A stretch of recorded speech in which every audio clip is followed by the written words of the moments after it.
original va podelka Dr. Altay 345 kremini ajratamiz. Korobkasi xira, qaymoq rangda yozilgani bu podelka, oppoq kontrastni yozilgani bu original. Yan joylarini bir xil qilishibdi, ahamiyat beringlar. Yozuvlari hamma yo'g'i bir xil. Endi bo'lsa tyubikaga ahamiyat beramiz. Nabarot, qalin, qop-qora yozuvligi bu podelkasi, oddiy yozilgan kontrastni spokойный rangdagisi bu уже original. Ochilganini уже ishlatgan edim, lekin yaltiroq qog'ozchasi buni ustida edi. Podelkasini bo'lsa ahamiyat beringlar, mana ichida bo'lar ekan. Va qizlar qo'ppog'iga ahamiyat beringlar. Teshik qo'ppog'ligi bu podelka, teshilmagani bu original.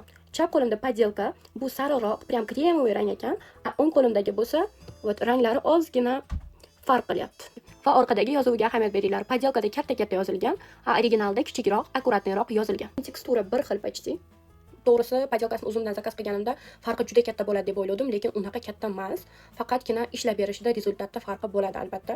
Shuning uchun ehtiyot bo'lib ko'rib olinglar va yana qanaqa farqlash mumkin, o'zingizlarning fikringizni yozib qoldiringlar. Ko'rganlar uchun rahmat.